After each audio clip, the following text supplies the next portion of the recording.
그럼 일자리 보장제를 어떤 방향에서 이제 도입을 해야 될까? 저의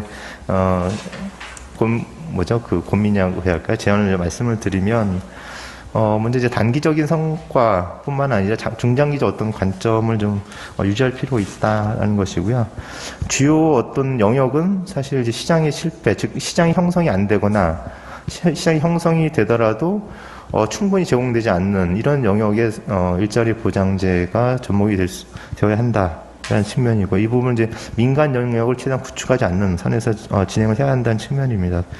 두 번째는 현재 그 전환의 시대에서 주택의 이제 생태 전환이나 혹은 산업 전환, 돌봄 전환의 문제가 있는데, 바로 이런 시대적 전환 과제에 역시 이제 접목이 돼서 이 부분을 고려를 할 필요가 있다는 것입니다.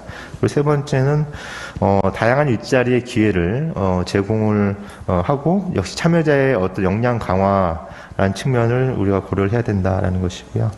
아무래도 지자체나 지역 혁신 부분이 사실 주도적으로 이 부분이 주체가 되어야 한다라는 것이고요.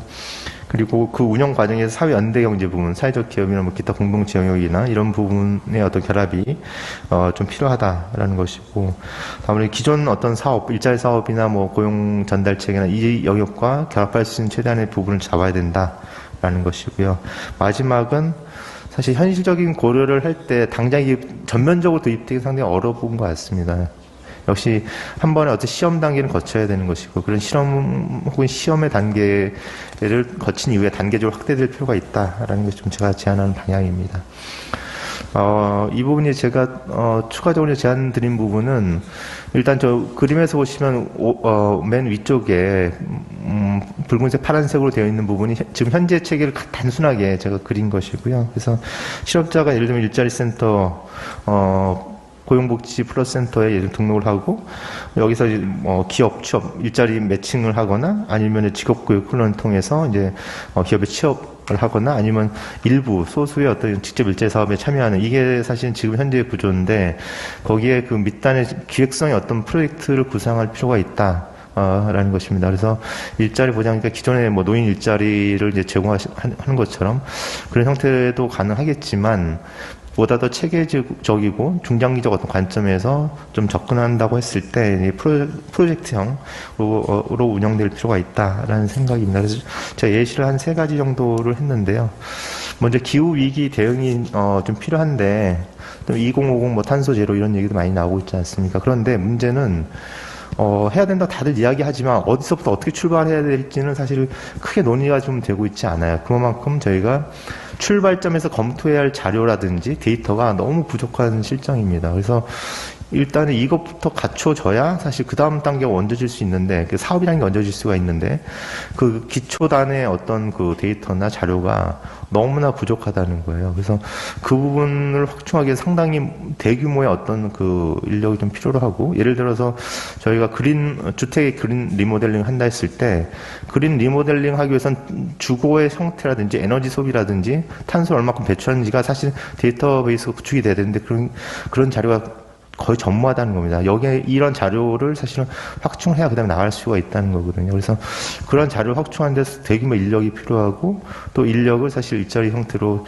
제공을 할 수 있다라는 겁니다. 그런 영역들이 좀 필요하다는 것이고요.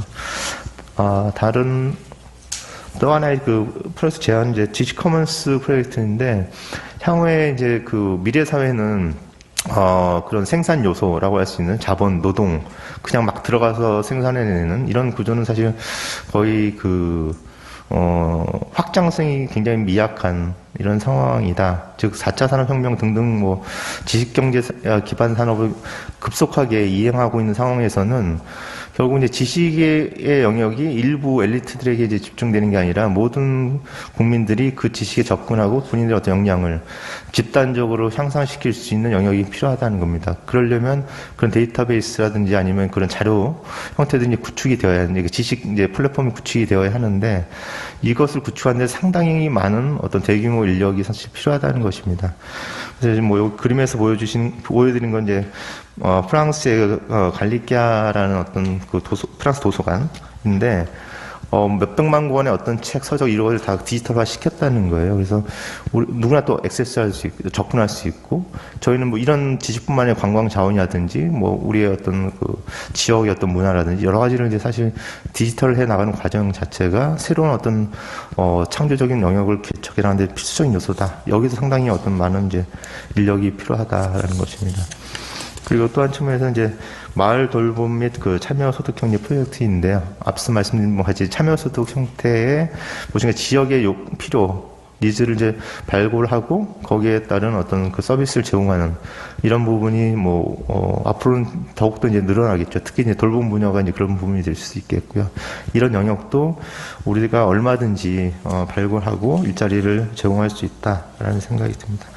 예를 들면 행안부에서 지금 현재 진행하고 있는 그 지역 문제 해결 플랫폼이라는 것이 있는데 여기 좀 맞닿아 있는 거거든요. 그런데 거기는 급여를 주지 않는다고 해요. 근데 그런 이제 봉사활동 형태보다 정당한 어떤 그 소득을 지급하는 그런 참여소득형 프로젝트들이 얼마든지 좀 가능하고 또 기획을 해야 된다라는 거죠.